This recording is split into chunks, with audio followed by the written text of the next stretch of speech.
10-15 years ముందు ఈ విధంగా పీసీఓఎస్ కానీ పీసీఓడి కానీ లేకపోతే ఇట్లాంటి హార్మోనల్ ఇంబ్యాలెన్సెస్ కానీ ఉన్నాయా, లేదంటే లైక్ ఇది ఎలా స్టార్ట్ అయింది ఇంత ఎక్కువగా రావడం అనేది? 10-15 ఇయర్స్ ముందు కూడా పాలిసిస్టిక్ ఓవరీస్ ఉంది. మనం పాలిసిస్టిక్ ఓవరీస్ అన్న మాట యాక్చువల్లీ ఎర్లీ 2001 నుంచి ఎక్కువగా వింటున్నాం మనం.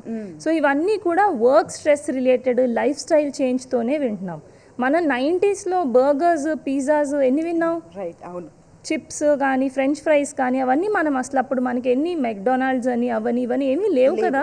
మనం ఇంట్లో ఫుడ్ తినేవాళ్ళం, హెల్దీ లైఫ్ స్టైల్ ఉండేది, హెల్దీ ఆయిల్ ఉండేది, హెల్దీ ఫుడ్ ఉండేది, ఏది కల్తీ ఉండేది కాదు. సో అంత లైఫ్ స్టైల్ చేంజ్ అయిపోయింది.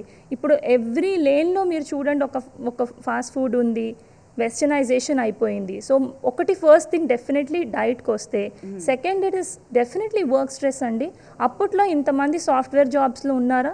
అసలు హైదరాబాద్ ఎలా ఉంది, ఎన్ని సాఫ్ట్వేర్ ఆఫీసెస్ ఉన్నాయి, ఎంతమంది సాఫ్ట్వేర్ వర్క్స్ చేస్తున్నారు, ఎంతమంది నైట్ షిఫ్ట్స్ చేసేవాళ్ళు, డాక్టర్స్కి తప్పదు నైట్ షిఫ్ట్స్ చేసేవారు. సాఫ్ట్వేర్ చాలా తక్కువ మంది సాఫ్ట్వేర్లో ఉండేవారు. ఉన్న వాళ్ళు నైట్ షిఫ్ట్స్ ఇప్పుడు చూడండి, 4 పేషెంట్స్ వస్తే నా దగ్గరకు అందులో 2 పేషెంట్స్ విమెన్ నైట్ షిఫ్ట్స్ చేస్తున్న వాళ్ళే ఉంటారు.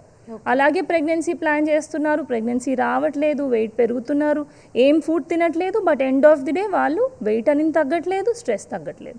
సో మన లైఫ్ స్టైల్లో డైట్ ఒక్కటే కాదు, డైట్తో పాటు మనం వర్క్ చేస్తున్నాం, ఎన్ని అవర్స్ వర్క్ చేస్తున్నాం, వర్క్లో ఎంత స్ట్రెస్ తీసుకుంటున్నాం అండ్ ఏ టైంలో చేస్తున్నాం. మన body, human body is train to work in the day time and sleep in the night time. Circadian rhythm అని ఉంటుంది, దాన్ని డిస్టర్బ్ చేసి మనం నైట్ షిఫ్ట్స్ చేస్తున్నాం. సో బాడీని డే టైం పడుకోబెడుతున్నాం. సో బాడీకి కూడా ఇట్ విల్ నాట్ టేక్, అది సరిగ్గా తీసుకోలేదు. So definitely will end up in stress and hormonal imbalance. Okay, so sleep సరిగ్గా లేకపోయినా సరే ఖచ్చితంగా పీసీఓఎస్ వస్తుంది. ఖచ్చితంగా వచ్చే రిస్క్ ఎక్కువ ఉంటుంది.